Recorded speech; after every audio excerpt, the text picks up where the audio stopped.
Call of Duty was launched in October 2003 and since then it has spawned 17 sequels to date, being one of the most successful franchises in the history of gaming. Now, recently the numbers have gone down, understandably so, but is the original game that started it all worth picking up and enjoying for old time's sake, or just as a possible curiosity adventure for players that might have not been born when that game was launched? Stick around and watch me try to figure this one out in the following video.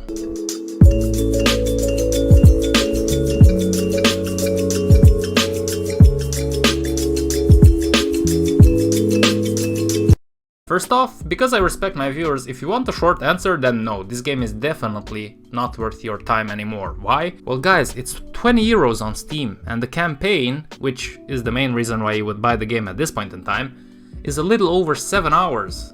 It baffles my mind that Activision is as greedy as they are, and while, for example, one might argue that a game like Starcraft, of which I've previously made a video, might still be worth 15-20 euros due to it still having a multiplayer scene, and just because of the fact that after you enjoy the campaign of the game you can still play some skirmish matches, well, that's not the case with Call of Duty.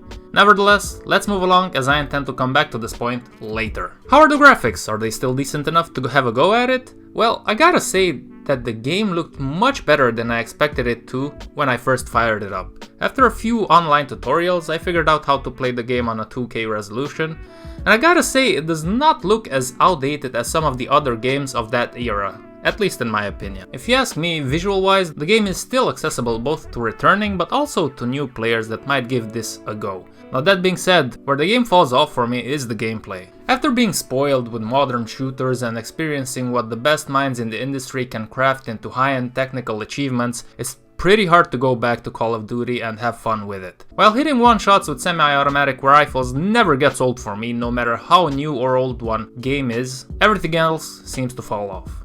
Your teammates, just like in every other Call of Duty game ever since this one was released, are similar to a horse that wear blinders. Your progression on the map is triggered by reaching certain checkpoints, at which point your enemy spawns in a very predictable way that has become a staple in these games throughout the years, and while back in 2003 you might think that that's acceptable, in modern games it feels like it's a bad joke that actually deserves a slap, not like the one that Chris got. There are obviously a few bugs also that are tied to these checkpoints. So for example, at one point I was fighting off some tanks, but because I managed to outflank one of the tanks while it spawned, I was able to just walk around it and nothing would happen, no reaction. So I just picked up a rocket launcher and slapped that German tank harder than my mother did with me when I was in kindergarten, and decided that it was a good idea to steal a toy boat from the toy box, just because I wanted to see if it would float in our bathtub. Oh, and also on the same day I shit my pants and I didn't let the caretaker touch me, so I brought back the load home so that my mother can be very proud of me. It's a day that I still remember as clear as daylight, although it was more than 25 years ago.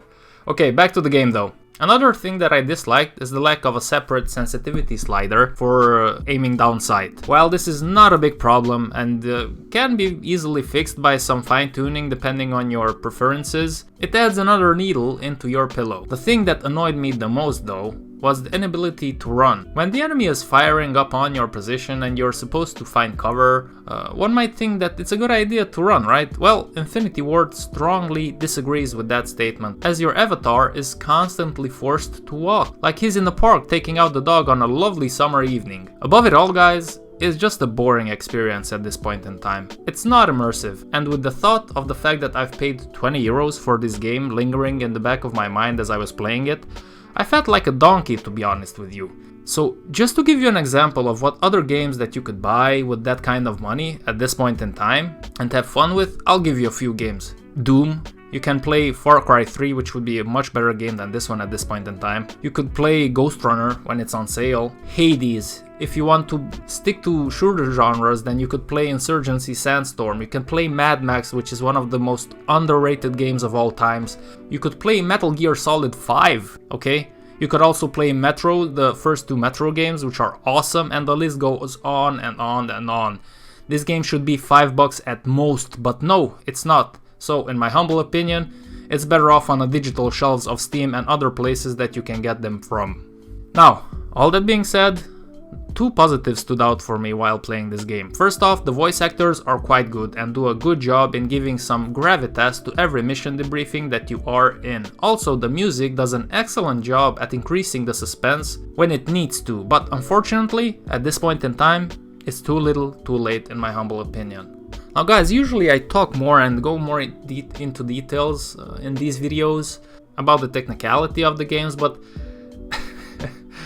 the price of this game pissed me off so badly that I just can't gather more thoughts to push into this video, to be honest with you. I think it is a ripoff.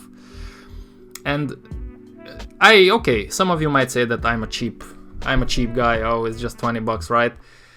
You might be right, but listen, maybe some of you are young, maybe you don't have a job yet, but when you start having a job, you start managing your own resources, whether it's money or free time and stuff like that, you will start asking questions to yourself, and it's just not worth the game, and I don't like the publisher's greed on this one. So we'll just leave it at that, but maybe I'm wrong. What's your opinion about this game? Do you think it's still worth for players to go back and check it out? Let me know, as I am genuinely curious to see what other people think of this topic. Guys, thank you very much for watching. I'll see you in about 2 weeks with another video. The next video will be about a very, very good racing game from 2008. That's all I'm gonna say. Until next time, stay safe, stay clean, and stay strong.